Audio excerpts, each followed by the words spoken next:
Vani Zambrano se fugó de prisión, en donde cumplía 36 años de prisión por asesinar a su esposa, Mitzi Sánchez.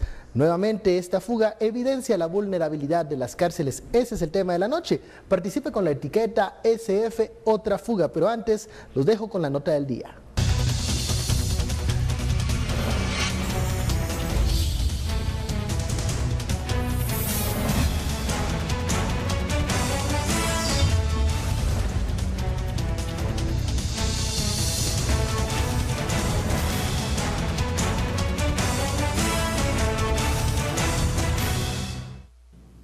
Esta es la fotografía más actual que maneja el sistema penitenciario del reo Vani Zambrano, interno que se fugó por la puerta principal del preventivo de hombres de la zona 18. Las primeras investigaciones destacan que Zambrano se fugó vestido de mujer en horas de la tarde de ayer. Se vistió con peluca, se maquilló y colocó una minifalda y tacones. Muy tranquilo se retiró del penal. Ningún guardia le revisó los 2 sellos que colocan a los familiares de los internos. La investigación va marcada sobre la gran cantidad de dinero que el recluso pagó a los guardias del sistema penitenciario que están siendo investigados. La operación designa equipos de búsqueda y rastreo con la intencionalidad de la pronta recaptura de esta persona. Los familiares de Mitzi Sánchez solicitaron al Ministerio de Gobernación la pronta captura. Afirman que Zambrano juró venganza en contra de la familia. Ellos temen por su vida. Yo tuve la oportunidad de hablar tempranito, tipo 7:30 de la mañana con Mariano, que es el hermano de Mitzi, y él él le preocupa sobre todo la seguridad del hijo de Mitzi. Que haga justicia, que no corramos el peligro nosotros de tener a alguien que quiera hacer el mal a Jaime. Bienvenidos a Sin Filtro, noche de martes, la etiqueta SF Otra Fuga. Usted escuchaba el reporte de Alberto Cardona, cómo este reo, Vani Zambrano, pues sale por la puerta principal del preventivo de la zona 18. Ese es el primer tema de la noche. Damos la bienvenida a nuestros analistas. Philip Chicola, Estuardo Zapeta, muy buenas noches. Buenas noches. Comencemos con este caso que evidencia nuevamente la vulnerabilidad de las cárceles. En este caso, Zambrano, dicen, esto es una investigación preliminar, se fugó vestido de mujer. Pudo burlar todos los controles y entonces la investigación se abre porque se piensa hubo cierta cooperación desde dentro de la cárcel. Estuardo, el caos penitenciario le llamas a estas cárceles, sí, ¿no? El sistema, yo le llamo nuevo sistema, sino el caos penitenciario, precisamente por esto. A esto sumémosle a aquellos narcos que salieron todos con órdenes de libertad legítimas, pero falsas. O sea, ¿cómo decirlo? Eran todos los papeles correctos, pero con la orden que no correspondía, ¿verdad? Aparte de eso, hemos tenido casos también de cómo ingresan pues todas las cuestiones de ahí, televisores, refrigeradoras, camas, colchones, edredones, todo lo que entra ahí. Aparte de armas, aparte de celulares, aparte de drogas, todo lo que tenemos. Pero creo que esa vulnerabilidad se ve desde el momento que escapa, que presuntamente es a 2, 3 de la tarde, ¿verdad? Y que se percatan del escape de este reo ya condenado, de este asesino, ahora sí se le puede decir asesino, ese ya no es presunto, porque ya fue condenado, y que tienen que darse cuenta hasta el conteo. El conteo en realidad no es una cuestión muy técnica, el conteo es manual. El conteo casi es un conteo de cabezas. Esas cuestiones que son muy sencillas y muy elementales, pero también, como dice el reportaje, cuánto dinero habrá de por medio. Porque esto no es solamente que quiso salir, se disfrazó de lo que se haya disfrazado y se fue, sino que hay pues toda una expectativa de, digamos, a quién sobornar, cuánto sobornar, cómo sobornar, la hora y todo eso. Y ahí no es tan difícil como más que te pagamos solo para que mires para otro lado, ¿verdad? No es ni apoyar activamente o hacer algo. Ahí es inverso, ahí es dejar de hacer algo. Que yo creo que eso es lo que más debe sorprendernos. Mientras tanto, por el lado del MP, una mora fiscal enorme de muchas personas que están ahí. El mismo PDH ha intervenido en pedir que a un exfiscal le digan ya que 120 días o cuánto lleva ahí, y no le dicen ni por qué está ahí. Que no ha llegado a su primera declaración, y ya mire la cantidad de días que ha pasado. Por el otro lado, también hacinamiento, por el otro lado. Entonces, lo que logra la PNC, lo que logra, digamos, el MP, lo que logra el sistema del OJ después de largos procesos, lo que logran, digamos, toda la cadena de justicia, la defensa público penal, hasta las pruebas de INASIF, lo que logra toda la cadena de justicia.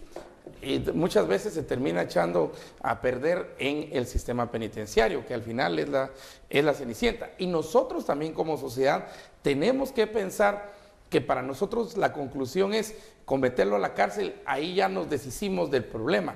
Y resulta que el problema crece dentro de la cárcel y crece sin la mirada de la ciudadanía, la presión de la ciudadanía. Hay un elemento que no hay que dejar pasar por alto, es la presunta colaboración de agentes del sistema penitenciario. Recordemos el caso de Marisa Lemus, de la patrona, en donde también se investigó a agentes del sistema penitenciario. Hay que, pues, profundizar en los controles que se llevan, porque hablas de un control manual, digamos, totalmente artesanal, de cómo se lleva el control de los reos, pero ¿a quién le conviene que existan ese tipo de controles a los que tienen el negocio de entrada y salida, a los que tienen cosas, el negocio del verdadero control de las cárceles. Correcto. A ver, yo quería empezar diciendo, a mí me gustan las películas y series de escapes de la cárcel. Ahí está Prison Break, ahí está La fuga de Alcatraz, ahí está El escapista.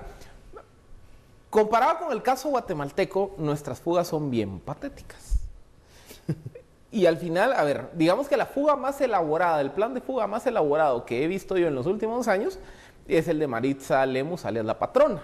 Que ahí hubo, digamos, que todo un esfuerzo por modificar el vehículo y que ya se metió, digamos, que un compartimiento secreto y demás. El resto de fugas, generalmente aquí en Guatemala ocurren en dos momentos. O los presidiarios salen literalmente caminando por la puerta del presidio de la cárcel. ¿Qué es lo que pasó hoy? ¿Qué es lo que pasó hoy? Lo que pasó prácticamente con Marisa Lemus, lo que pasó con los estos que falsificaron las órdenes, después el mexicano Llanes que falsificó la orden de salida. Y el otro momento en donde es muy común las fugas de prisioneros es cuando se les autoriza salir para recibir servicios médicos y logran evadir a sus custodios del sistema penitenciario. ¿Qué nos dice eso? O sea, que sea tan patético el estilo, tan burdo. La forma. Esto es un problema de control y de funcionamiento. Es que no hay de otra. Y ya lo decía un poco Estuardo, miren, los presidios. Honestamente, los presidios aquí en Guatemala, incluso los de máxima seguridad, al final del día son dos puertas con dos candados, con dos policías o dos guardias del sistema penitenciario que tienen la llave de cada candado. Y aparte, digamos que con toda una logística y una infraestructura de control bastante rudimentaria. Por ejemplo, ya Estuardo hablaba de cómo los controles de ingresos y egresos se hacen de forma manual. Por ejemplo, cómo se distingue a quien ingresa como visita versus la población penitenciaria. Les ponen un sello en la mano al visitante. Y luego el visitante, como las cárceles en su mayoría, el interior, están controlados por los mismos presidiarios, los visitantes van y conviven con el reo, es decir, coexisten y caminan. Entonces, por eso es que hay un momento que si no es por el sello, el guardia del sistema penitenciario no tiene cómo hacer la diferencia entre quién es visitante y quién es preso. O sea, no hay, como tampoco no hay uniforme penitenciario, eso también limita la capacidad de separación. Luego, la infraestructura. Es que aquí no hay cámaras de control. ¿Qué es una cámara de control? Por ejemplo, en las cárceles modernas, Generalmente existen 3, 4 puertas separadas con controles electrónicos, controles biométricos, y que se necesitan varias autorizaciones al unísono para abrir y cerrar las puertas. Aquí no, aquí es una puerta con un candado. Entonces, ¿qué pasa? Sobornar al policía de la puerta con el candado es relativamente fácil. O lo que pasó hoy con el señor Zambrano, que se disfraza de mujer y pasa como visitante del penal, y como, a ver, sí, es una cárcel de hombres, y es una mujer, pues sí, es mujer, que salga. Y nadie se tomó el tiempo ni de verificar si tenía el sello, lo cual de entrada es bien rudimentario, y no hay otros mecanismos de controles, que ahí es donde se ve cómo el pecado original del sistema penitenciario guatemalteco es un problema de infraestructura. Nuestras cárceles, de verdad, parecen corralitos de granja. O sea, y honestamente yo creo que más presidiarios no se escapan solo porque van a encontrar el paraíso adentro de las prisiones. Porque la cárcel le da la infraestructura que ellos necesitan. Porque en términos de control, y bueno, porque aparte también, obviamente vivir como fugado o como prófugo de la justicia no es así de fácil. Pero, a ver, lo que nos dice esto es que la infraestructura penitenciaria es tan rudimentaria en Guatemala que no hay ni siquiera la capacidad de ejercer un control efectivo de quién está dentro, quién llega a visitarlo, de cómo evitar que haya, por ejemplo, discrecionalidad de los guardias en cuándo abrir y en cuándo cerrar las puertas. Los controles son manuales, son personales, es decir, hay tantos espacios de potenciales falencias en toda la cadena de custodia, que por eso les digo, la cantidad de fugas que se dan en el sistema es muy relevante. Lo que pasa es que le ponemos atención a las del tipo Maritza Lemus, tipo Bani Zambrano, porque son personajes que han sido noticia en algún momento. Pero ¿cuántas veces no escuchamos de pandilleros que se fugan y nadie le pone atención? O de personas que se fugan estando detenidas en un hospital y nadie le pone atención. O sea, esto es un problema mayúsculo. Acuérdate que en el sector 11, por ejemplo, el de los mareros, ni entran a contar. Ahí confían en el conteo que realizan los reos. El marero llega y cuenta, bueno, hay 35, y le va a decir que hay 35. Nadie sabe con certeza si hay 20, si hay 40, si hay 30. Nadie sabe con certeza en realidad cuántos hay.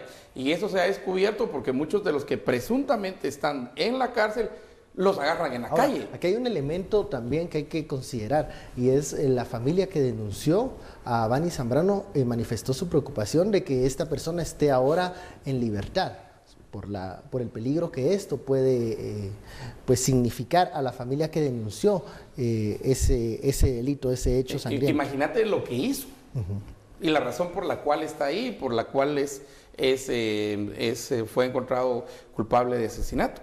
La razón fue que mató a su esposa. E intentó... Y luego intentó cobrar el seguro. Simuló un delito y luego intentó cobrar el seguro. Ya ahí te dice muchísimo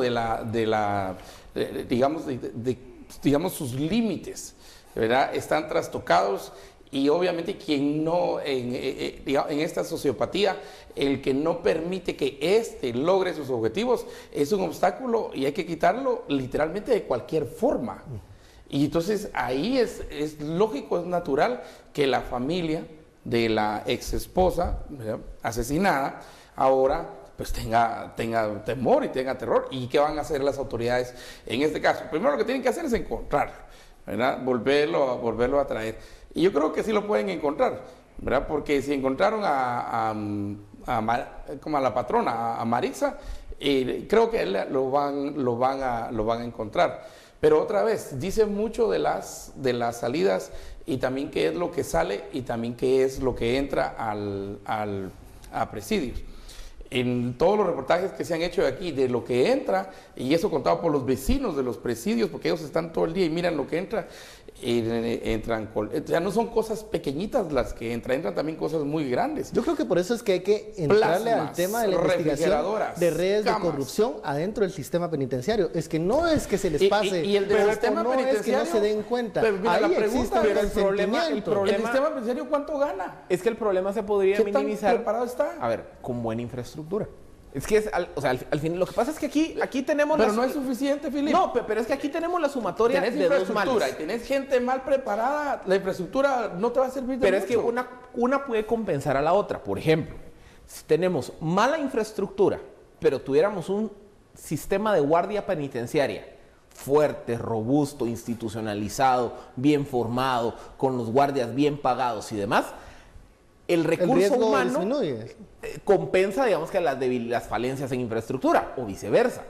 Si tenemos un sistema muy proclive a nivel humano a la corrupción, o un sistema de guardia penitenciaria muy proclive a la corrupción, eso se puede compensar o se puede mitigar con muy buena infraestructura. El problema es que aquí tenemos los dos males coexistiendo al mismo tiempo.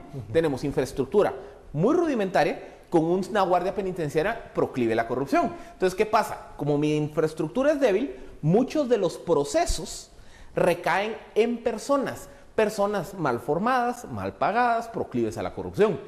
Si muchos de esos procesos fueran estructurales, dependiendo más de infraestructura, de tecnología, se podría mitigar. Por ejemplo, si el control de apertura y cierre de las puertas fuera electrónico, claro. Si aparte se requirieran, por ejemplo, varios controles cruzados para abrir y cerrar puertas, si hubieran mecanismos para separar mejor a la población penitenciaria de los visitantes, si hubieran mecanismos para identificar, por ejemplo, la vestimenta, por ejemplo, algún tipo de obligatoriedad en cuanto al corte de cabello, etcétera, etcétera, que es lo que ocurre en las prisiones modernas. Cuando existen esos mecanismos de infraestructura, se disminuye el riesgo de tener una guardia penitenciaria proclive a corrupción. Vamos a la primera pausa de la noche, la etiqueta SF Otra Fuga.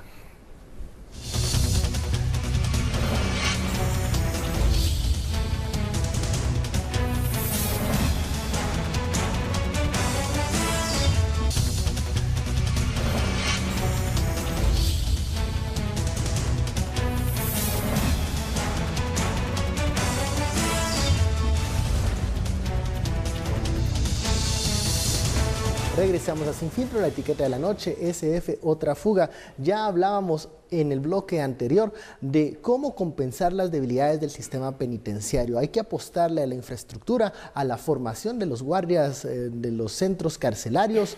Desgraciadamente en Guatemala dos son aspectos débiles en este momento, y por ello vemos fugas de este tipo como la del reo Bani Zambrano. ¿Hay que apostarle primero al guardia del sistema penitenciario o a esta infraestructura? Para los dos hay que destinar recursos, algo que en la opinión pública es muy difícil e impopular defenderlo, porque nadie quiere apostarle al sistema penitenciario. Es muy impopular porque siempre viene aquel argumento de: con ese dinero mejor hagamos escuelas, hagamos hospitales, y hagamos esto y hagamos lo otro. Este argumento siempre lo van a presentar. Pero nos guste o no nos guste, parte de vivir en la polis, parte de vivir en las ciudades, precisamente que quienes no respetan las reglas generales, quienes no respetan la vida, la propiedad y la libertad, precisamente hay un sistema de derecho que es el que tiene el monopolio de la violencia, no somos nosotros hemos cedido nuestra violencia a ese monopolio que llamamos Estado, y entonces este tiene la fuerza para sacarlo y meterlo en un lugar aparte donde no nos moleste. Tendría que estar ahí libre. Para principiar, en el caso de este señor, de Bani, mira, él estaba cumpliendo una sentencia de está cumpliendo, bueno, estaba porque ya no está ahí, una sentencia de 36 años en una cárcel. ¿Cómo se llama la cárcel? ¿Centro qué? En una cárcel preventiva. Ajá. Principiemos por eso, principiemos por la cantidad de gente que está, y eso es por hacinamiento, cumpliendo sentencia, terminando sentencia en un centro preventivo. Este centro sería, digamos, muy momentáneo en la lógica de lo preventivo, muy temporal, digamos, mientras va en la declaración, juez ordena, se llevan ahí, y luego hay cárceles para cumplimiento de sentencia. Y mira cuántos hay cumpliendo sentencia en el preventivo. Y segundo, yo en lo particular le apostaría primero a las personas, aún antes que a la infraestructura, por una razón sencilla. Las personas, ¿verdad? Aquí, y va a tener que hacer un cambio. Yo creo que si va a que cambiar la Guardia de Presidios completamente, vamos a tener que hacerlo, porque mucho de lo que está ya no se puede arreglar. De hecho, va a salir más caro intentar parchar lo que se tiene. Las mañas ya se aprendieron, ya se saben los cómo, ya se saben los recovecos y las ratoneras del sistema, que esto ya lo saben. Entonces hay que cambiar y hay que cambiarlo todo, pero hay que apostar por las personas. Una vez esté mejorado eso, y entonces ahí va a tener un razonamiento mejor para tener entonces una infraestructura que responda a eso. Si pudiéramos hacer las cosas al mismo tiempo, nítido. Pero los recursos son escasos, los recursos son limitados. Entonces sí tenemos que entrarle a algo fundamental y es en este momento. Porque ahorita es Bani, ¿quién será mañana? Y eso es de lo que no nos enteramos y de los que no nos enteramos. Los que en la noche en el conteo no estaban ya hoy. Los que, como decía Philip, cuando salen a una revisión médica. Yo por eso creo, miren, para mí la premisa básica es que el pecado originario es las debilidades de infraestructura y los problemas de infraestructura se resolverían con inversión en cárceles. O sea, yo creo que de ahí es donde parte el resto de problemas. Pero también hay un elemento más que es importante considerar y que creo que tiene que ver con la responsabilidad o de deducción de responsabilidades por eventos como este. Porque generalmente, ¿qué ocurre? Generalmente lo que ocurre es que si mucho hay algún tipo de sanción administrativa y esa sanción administrativa, por lo menos en los casos que yo he investigado, termina en el alcaide de cada presidio. O sea, cuando hay una fuga, a quien le terminan emitiendo una sanción administrativa que puede ir, generalmente es una suspensión sin goce de sueldo, en otras ocasiones hay una remoción o una sustitución y a los guardias responsables, hasta ahí.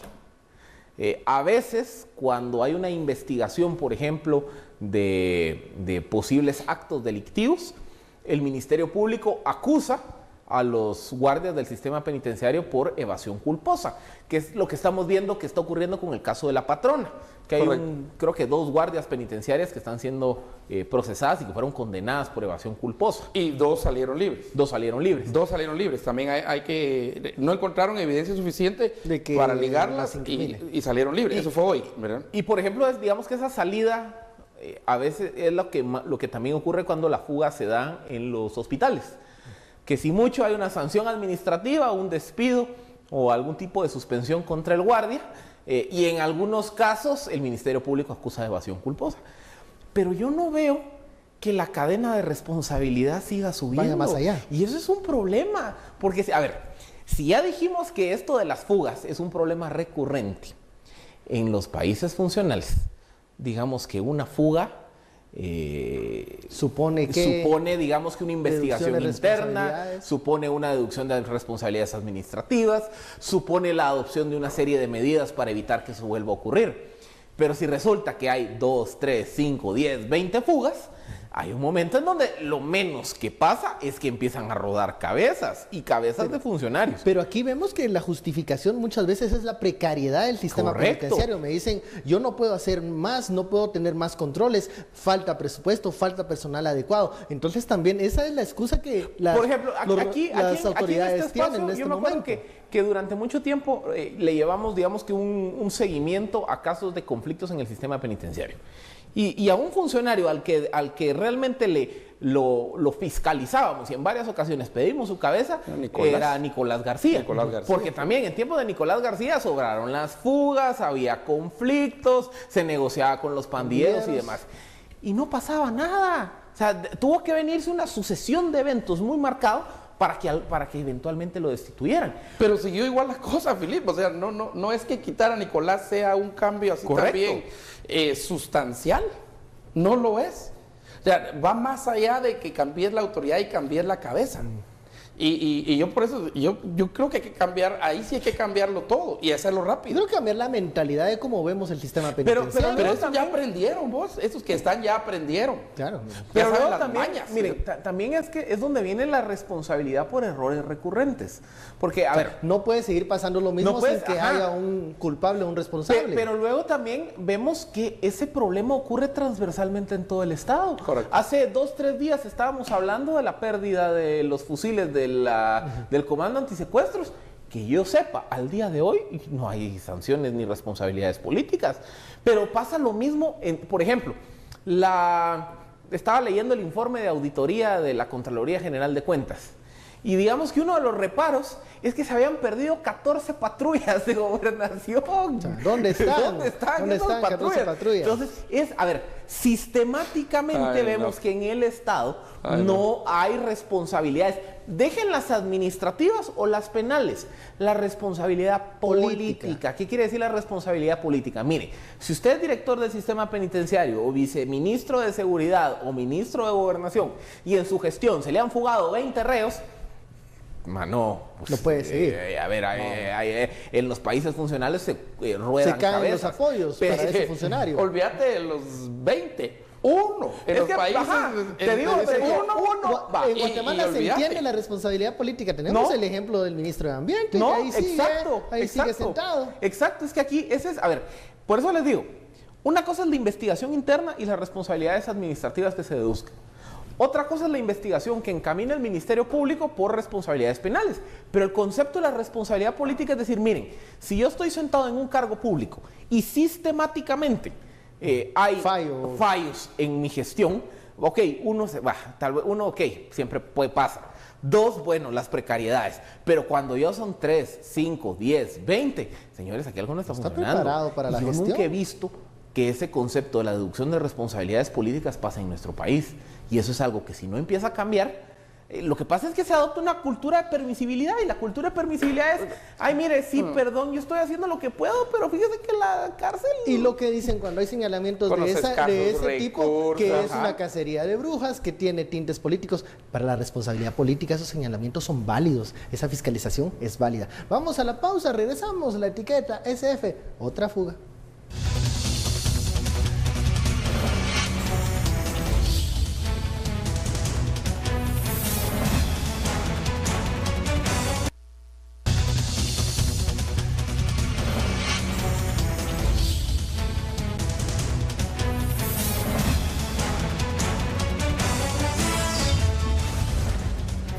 Regresamos a Sin Filtro, la etiqueta de la noche, SF, otra fuga. Pasemos al segundo tema que vamos a discutir, y es lo que, decidió la Corte de Constitucionalidad. Los magistrados otorgaron un amparo provisional por aquel tema del embajador de Suecia, el señor Anders Kompass, y dicen que tiene que ser el propio presidente Morales el que reconduzca esa situación con el Reino de Suecia.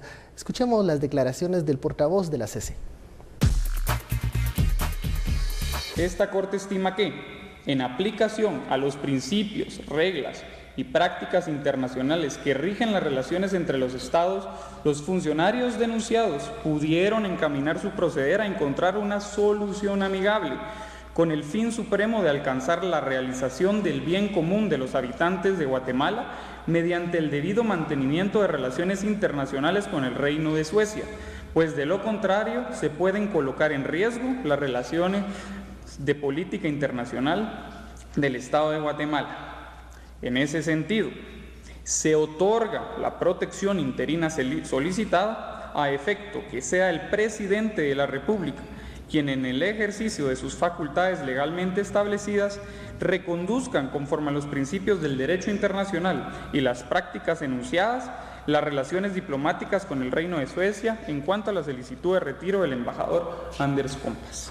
Los magistrados que votaron a favor de la resolución fueron el magistrado Bonerge Amílcar Mejía Orellana, la magistrada Gloria Patricia Porras Escobar y el magistrado José Francisco de Mata Vela.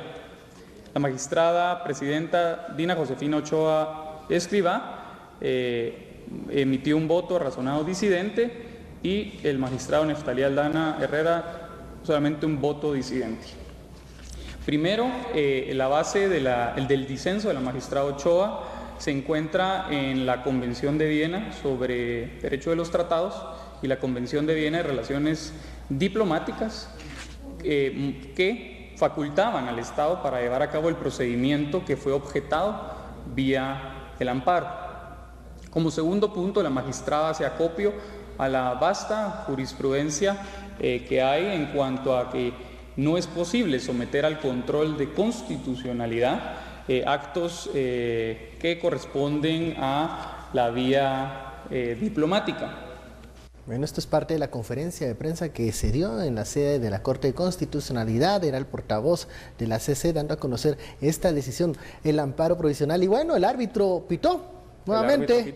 Y antes de entrar en la discusión, vamos un poco con el contexto de la situación del embajador Anders Kompas. Recordemos que ya la embajadora de Venezuela ya se fue. Sí, a ver, Luna Salcedo ya se fue. A ver, yo siempre recalco en este tipo de casos que se puede leer desde dos perspectivas.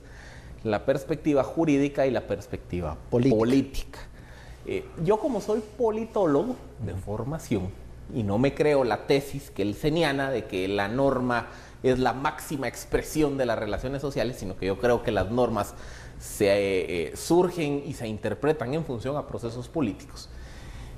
Yo por eso sostengo una tesis y llevo años sosteniéndola, y es que la Corte de Constitucionalidad, más que ser un tribunal de justicia constitucional, es un árbitro político de última instancia. Es cierto, no es lo que dice la Constitución, no, pero en el funcionamiento así es. Y la Corte de Constitucionalidad del 93 a la fecha ha jugado ese rol. ¿Por qué el 93? Porque cuando Jorge Serrano comete el autogolpe y dicta las normas temporales de gobierno, la Corte de Constitucionalidad de oficio, sin que nadie presentara un recurso, declara inconstitucional el actuado del presidente. Eso no pasa en ningún lugar del mundo, señores. Y del 93 para acá, aquí podemos hacer una lista de resoluciones polémicas de la Corte. En donde todo terminaba en la CC. Todo termina en la CC, si inscribe o no inscribe a Ríos Montt, si inscribe o no inscribe a Sandra Torres, si inscribe o no inscribe a Harold Caballeros, si los funcionarios con procesos de antejuicio pueden ser inscritos como candidatos o no, anular la sentencia de genocidio, repetir la elección de fiscal general en el 2010, marcar los tiempos de los procesos en el 2015, anular la declaratoria non grato de Iván Velázquez, anular los decretos del Congreso de la República de reformas al Código Penal. Miren, podríamos hacer una lista de, por lo menos, de momentos.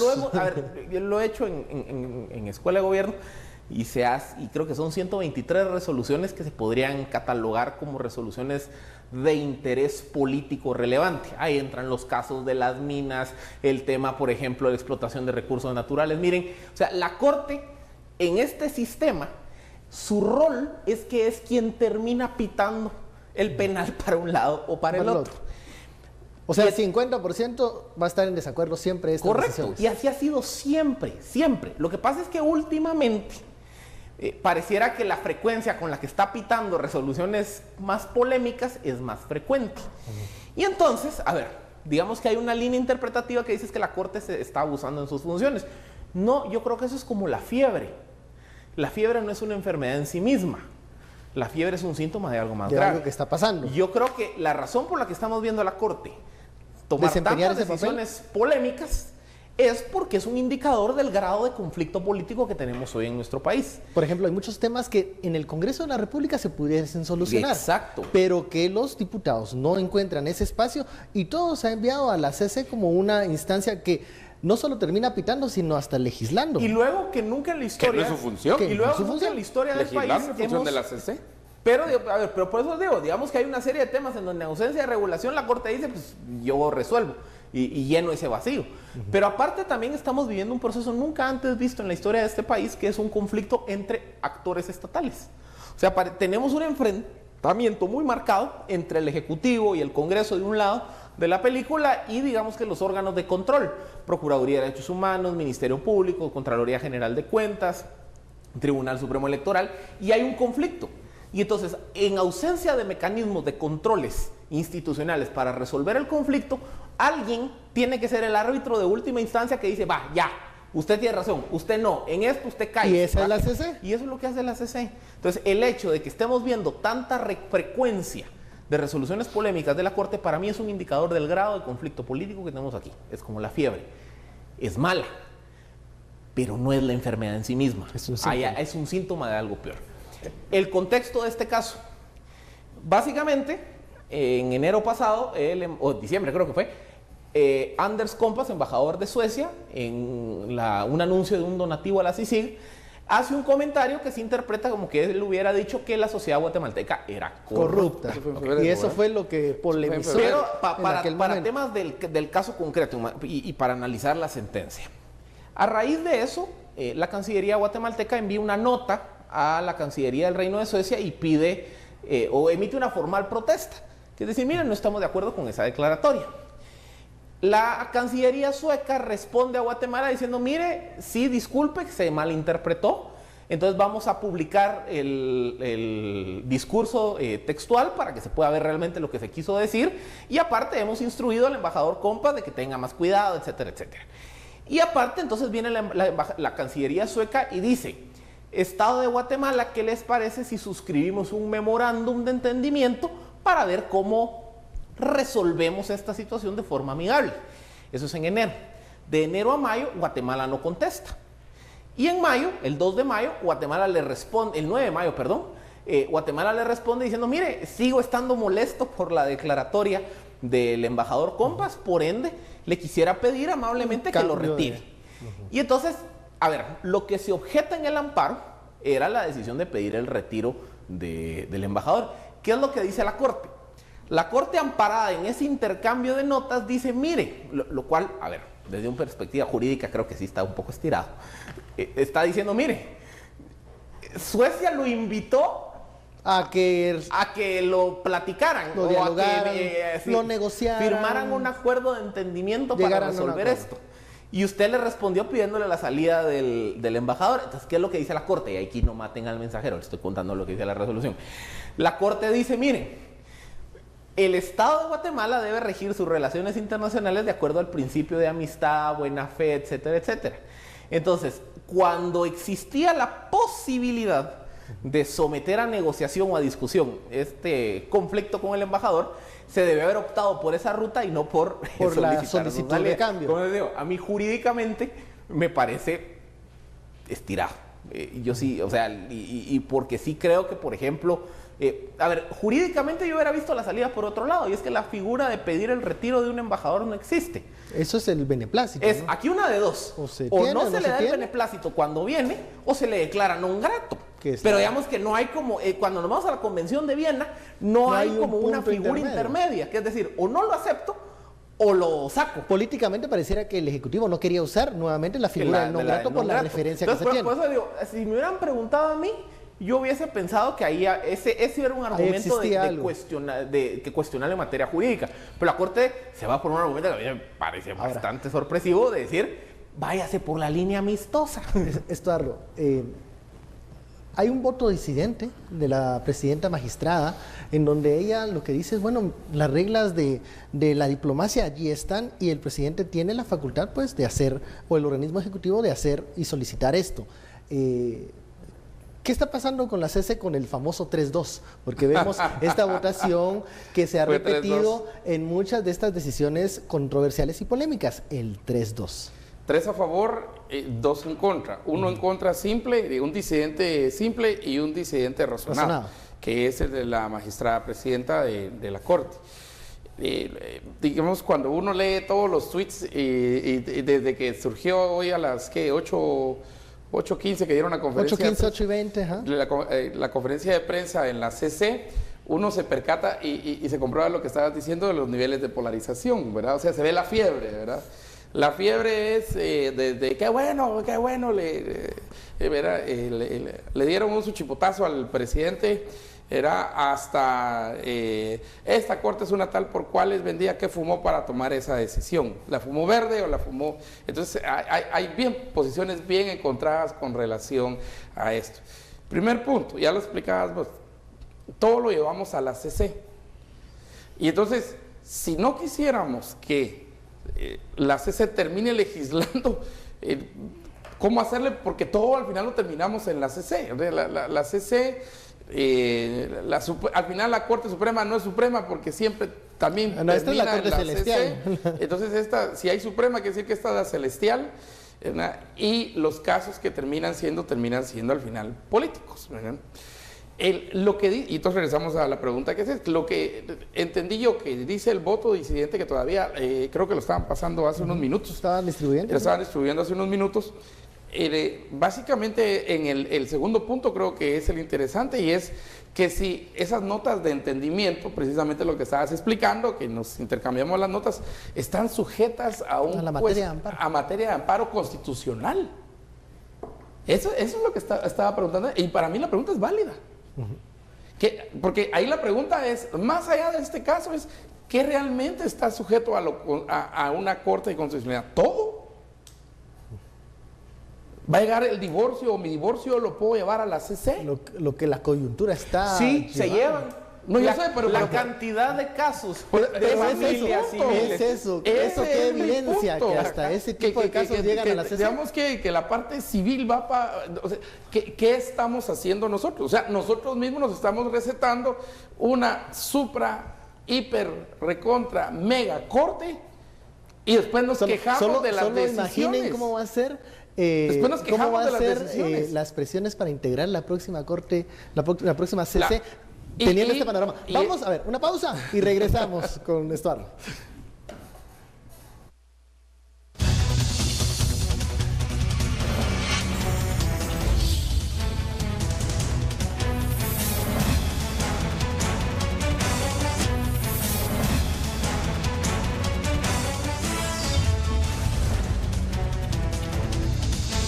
Regresamos a Sin Filtro, la etiqueta de la noche SF, otra fuga. Estamos en el segundo tema de debate, es lo que resolvió la Corte de Constitucionalidad. Y luego de que, bueno, se habla acá de que es el árbitro de última instancia, ¿cómo va a estar la integración de la próxima CC? Teniendo en cuenta que le hemos dado este protagonismo a los magistrados y que básicamente están resolviendo todo en el minuto 90. Es que Eso va a ser. Solo quiero agradecer al vocero de la CC, Santiago, gracias, ahorita nos envió el voto razonado de magistrada presidenta. el voto disidente razonado de la magistrada presidenta. O sea, hay que entrar, pero a mí el punto que más me llamó la atención era lo que ella explica en eso. También hay otro punto por lo que estaba viendo de la declaración de non grato, que digamos porque ese sería el otro camino. Quiero verlo desde el punto de vista también del mismo presidente. Aquí se brincaron totalmente el Ministerio de Relaciones Exteriores porque sí, aquí en la resolución, y eso sí está desde temprano, desde hoy a las 8 por la noche, que todo ahora va hacia el presidente y que sea el presidente quien en funciones de canciller, así es como lo entiendo yo, sea el que tome entonces la política, aunque él la tiene como jefe del Ministerio de Relaciones Exteriores, ¿verdad? Siendo el presidente, pero el Ministerio de Relaciones Exteriores ejecuta una política exterior que tendría que... pero ahora le están diciendo a él que tendría que buscar el camino de la conciliación, de la amistad, de las buenas relaciones y todo eso. Y una pregunta que no hemos hecho, que a mí todavía me parece más curioso, ¿y esto se aplica también a la de Venezuela o no se aplica a la de Venezuela? No, porque técnicamente el amparo solo pidió la protección para el embajador de Venezuela. ¡Qué injusticia! Porque los dos estaban bajo el mismo caso. La embajadora de Venezuela nadie se acordó. Ella apagó sus chivas y se fue. Imagínate que iban a decirle a aquella persona que pusiera un amparo en contra de la salida de la embajadora de Venezuela, que se reunió con Codeca.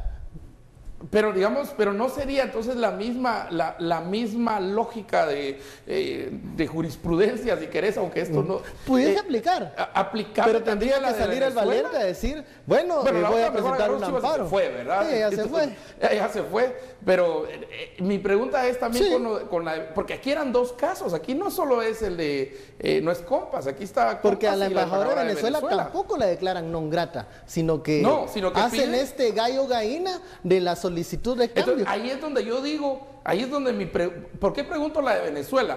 Porque quiere decir que entonces, en términos generales, la estrategia que utilizó el ministerio, que estabas explicando vos, Filip, sí funcionó para la venezolana, pero no funciona cuando es el mismo caso para Compas. Lo que pasa es que como nadie recurrió la actuación en contra de la embajadora venezolana, digamos que la corte nunca la pusieron a... Ahora, no le presentaron eso. Ahora, habría que preguntar también, habría que investigar si en ese caso también existió una protesta por parte del gobierno guatemalteco al gobierno bolivariano de Venezuela y si este gobierno venezolano también hizo un llamado para digamos, solucionar este conflicto, porque, digamos, ese es el contexto que tiene el caso sueco. Correcto. Yo creo que nadie dijo nada de eso y que no sé si se realizó esa protesta de parte del gobierno guatemalteco al gobierno venezolano de la actuación que estaba teniendo la embajadora venezolana con las reuniones con Codeca. Habrá que ver. Bueno, obviamente ese caso ya murió. Pues, Ese caso murió porque ya se fue. Por ejemplo, yo no tenía conocimiento del intercambio de notas.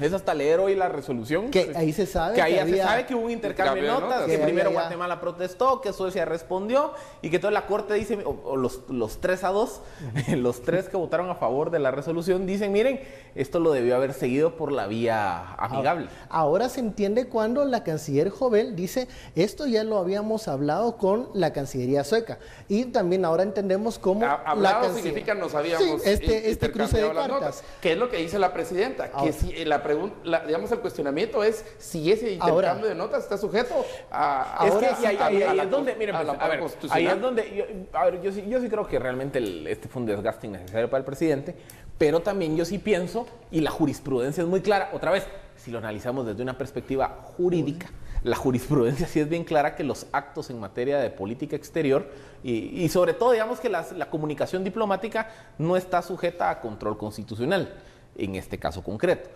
Pero otra vez, por eso les digo, digamos que la interpretación exclusivamente jurídica de esto se nos queda corta. Hay que entender en su contexto más amplio lo que está pasando aquí. Y lo que está pasando aquí es que la Corte literalmente está jugando o está sirviendo el rol, porque eso sí lo ha hecho siempre, de árbitro en un partido muy golpeado.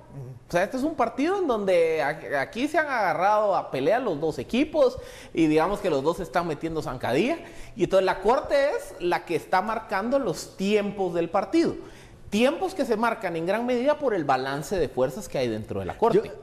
Pero mira, digamos en la explicación que da la magistrada presidenta es interesante que lo que solicitan es realmente que la Corte detenga al presidente o le prohíba declarar non grato al embajador.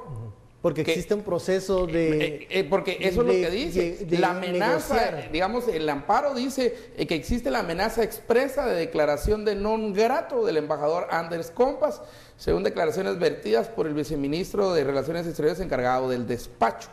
O sea, el temor que tenía aquí los ponentes es que declararan non grato y entonces como una alternativa. Entonces fueron a decirle a la Corte, mire, por favor, prohíba al presidente o dele una orden al presidente o vacúnelo pues o haga algo para que no declare non grato a este señor.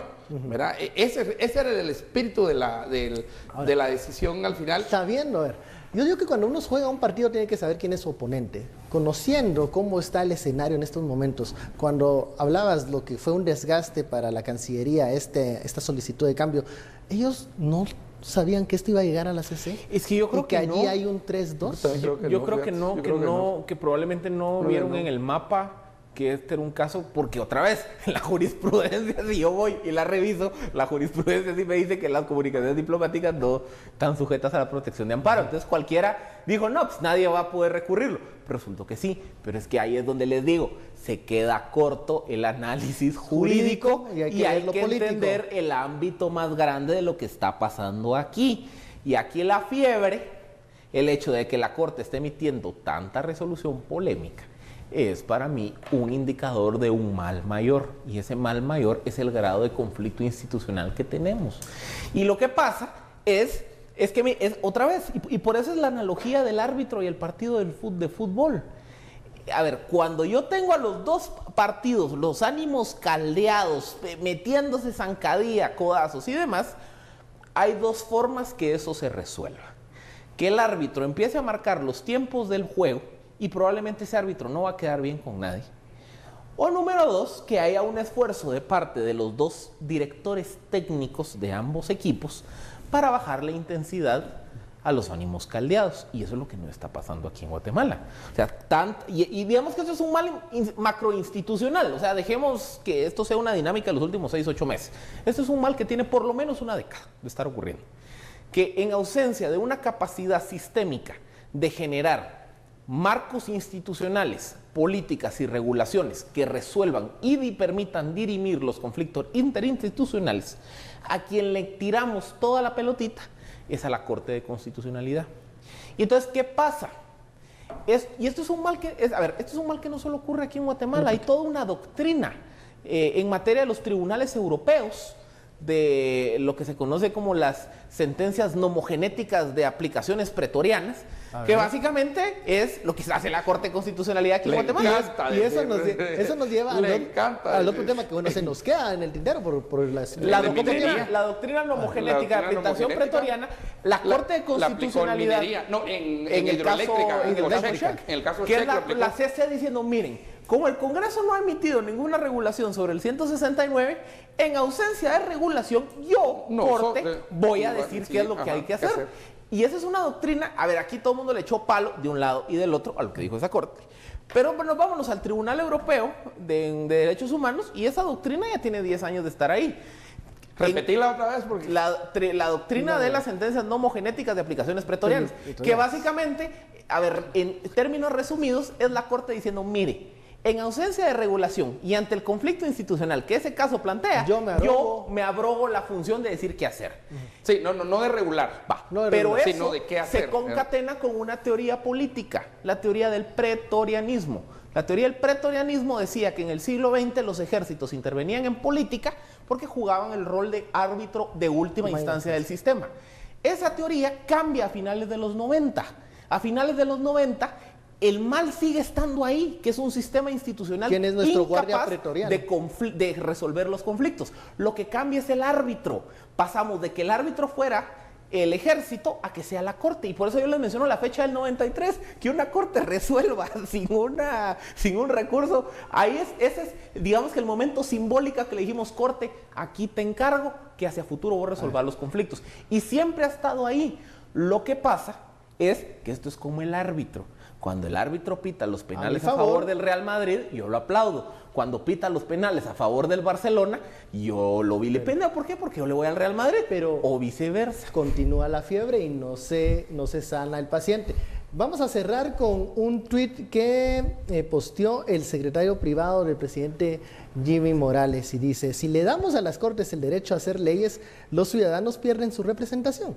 Las Cortes deben respetar el centro de nuestra democracia, que es la representación ciudadana. Al parecer van a seguir dándose de un lado y de otro, porque nadie está contento con lo que decide. Lo que está diciendo. Así es, la guerra sigue. Hemos terminado este análisis. Muchísimas gracias, Estuardo, Philip. A ustedes muchas gracias por su sintonía y preferencia. Esto fue Sin Filtro. Feliz noche. Nos vemos mañana.